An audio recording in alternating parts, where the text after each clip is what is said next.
Hello student, एक बार फिर आप सबका स्वागत है आपके अपने ही YouTube channel brain master coaching centre Srinagar में। आज मैं आपके सामने एक टॉपिक लेकर हाजिर हुआ हूँ, भारतीय अर्थव्यवस्था पर ब्रिटिश प्रभाव। देखिए, ब्रिटिश के आने से पूर्व जो भारत था वो कृषि प्रधान देश था, यानी आत्मनिर्भर था, यानी किसान अपने ज़मीन के स्वयं मालिक हुआ करते थे। लेकिन ब्रिटिशों के आने के बाद इन्होंने भू राजस्व व्यवस्था चालू की। भू राजस्व से ही कंपनी की जो आय थी सबसे बड़ा स्रोत क्या था? भू राजस्व था।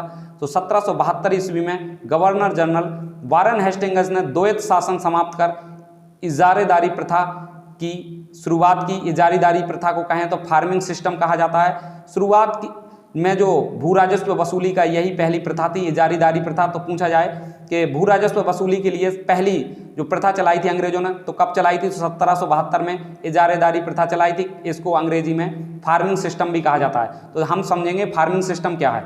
फार्मिंग सिस्टम देखिए, या इजारेदारी प्रथा, कंपनी किसी भी क्षेत्र या जिले के भू क्षेत्र से राजस्व वसूली की जिम्मेदारी उसे सौंपती थी जो सबसे अधिक बोली लगाता था। जैसे हम कहने का मतलब है, कोई जमीन है, उसमें एक क्षेत्र दे दिया जाता था कि इस क्षेत्र से कोई कहता था कि मैं 70,000 वसूल के दूंगा, कोई कहेगा मैं 1 लाख दूंगा, कोई कहेगा मैं 10 लाख क्विंटल गेहूं दूंगा वसूल के।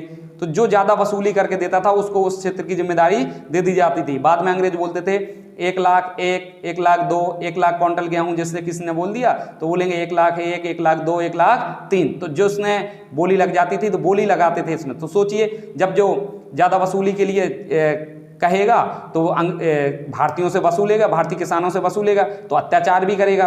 तो ये जो प्रथा थी, ये किसानों पर अत्याचार होता था इससे बहुत ज़्यादा।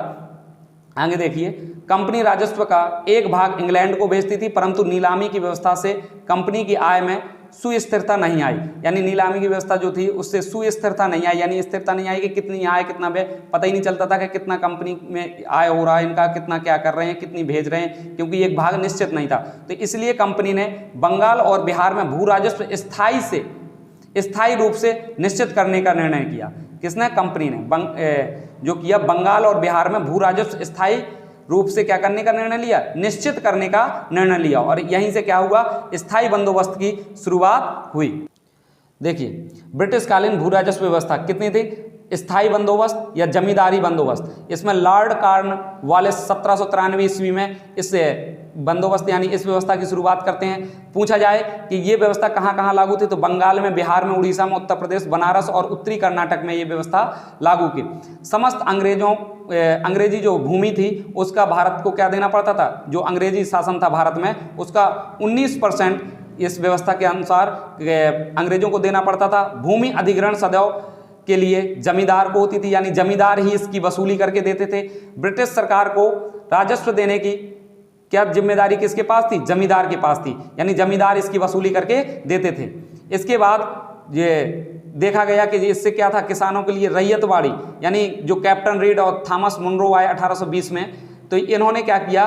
कहा कि किसानों के लिए मतलब ऐसा करना, जैसे जिनको जिम्मेदारी देती थी तो वो काफ़ी अत्याचार करते थे। इन्होंने भारतीयों के बारे में सोचा और कहा नहीं, किसान ही अपनी भूमि के मालिक होंगे। तो इन्होंने क्या कहा? एक रैयतवाड़ी जो व्यवस्था चालू की। रैयतवाड़ी क्यों कहा गया? क्योंकि नाम के सिर्फ मालिक थे किसान, बाकी चलती किनकी थी? अंग्रेजों की। जैसे ये कहाँ कहाँ थी? बम्बई, मद्रास और असम। तो पूछा जाता है कई बार क्वेश्चन कि असम में कौन सी व्यवस्था लागू थी? तो रैयतवाड़ी व्यवस्था। ठीक है, समस्त अंग्रेजी भूमि का ये 51%, इसमें ज़्यादा बढ़ा दिया उन्होंने। यहाँ कितनी थी? 19% था। यहाँ टैक्स कितना हो गया था? 51% देना पड़ता था। भूमि का मालिक भले ही किसान होता था, लेकिन किसान क्या करता था? 51%, यानी किसे देता था? ब्रिटिश सरकार को देता था। यानी ब्रिटिश सरकार को राजस्व देने की जिम्मेदारी किसान की होती थी इसमें। इसके बाद आती है आपकी महालवाड़ी। और महालवाड़ी जो व्यवस्था है, इसके जो जन्मदाता हैं हार्ट मैकेंजी को माना जाता है। इस व्यवस्था के अनुसार अपनी जमीन का 2/3 हिस्सा अंग्रेजों को देना पड़ता था। यानी इन्होंने देखा कि एक किसान, अंग्रेजों ने देखा एक किसान उनके पास बार बार आ रहा है, इसलिए उन्हें काफ़ी असुविधाएं हो रही थी। तो उन्होंने क्या कर दिया कि महालवाड़ी मतलब आप जैसे जानते हैं कि एक क्षेत्र या एक मोहल्ले में रहने वाले लोगों को में जो होता था तो उनको महालवाड़ी व्यवस्था चालू कर दी। यानी उसको महाल कहा जाता है। जैसे मोहाल कहते हैं ना, तो वहाँ महाल, जैसे आप कह सकते हैं प्रधान होता है इस समय, तो तो प्रधान गांव का मुखिया होता तो ये महालबाड़ी बना दिया, यानी एक गांव उस क्षेत्र का मुखिया बना दिया एक क्षेत्र का कि भैया इस क्षेत्र का तुम देना हमें वसूल के, क्योंकि एक एक किसान आता था तो इससे उन्हें भी काम करने में प्रॉब्लम होती थी। तो उन्होंने क्या की, कौन सी व्यवस्था चालू की, महालबाड़ी व्यवस्था। किसने, हाल्ट मैकेंजी को इसका जन्मदाता माना जाता है, जो कि विलियम बेटिंग जो वायसराय थे उनके 1833 में ये शुरू हुई। यानी उत्तर प्रदेश, मध्य प्रांत और पंजाब में यह व्यवस्था लागू हुई। समस्त भूमि का 30% जो था, यानी जिस पर अंग्रेजों का अधिकार था उस समस्त भूमि पर 30% दिया जाता था, यानी भूमि पर गांव का अधिकार होता था। यानी जो गांव है उस गांव को कह दिया जाता, उसका एक कोई मुखिया बना देते थे कि इस गांव का भैया वसूली तुम्हें करना है, तो वही करके देता था। यानी ब्रिटिश सरकार के राजस्व देने की जिम्मेदारी समस्त गाँव या गाँव के मुखियाओं की होती थी, जो भी मुखिया होते थे वहाँ के उनकी होती थी। तो देखिए इससे क्या हुआ कि जब इतनी दर थी तो सबसे ज़्यादा दर क्या थी, इसमें कर की दर कौन सी व्यवस्था में, ये देखिए रैयतवाड़ी में कितनी थी, ज़्यादा थी। कर की दर क्या थी, 33% से 55% तक थी। और इसमें कितनी थी, महालवाड़ी व्यवस्था में कर की दर जो थी ये 60% तक थी। यानी 1855 ईस्वी में का समय था, यानी देखिए 1833 और 1855 ईस्वी के आसपास क्या हुआ, उपज का 1/2 इन्होंने कहा कि आधा भाग हमें चाहिए, यानी 50% ये लगभग लेने लगे।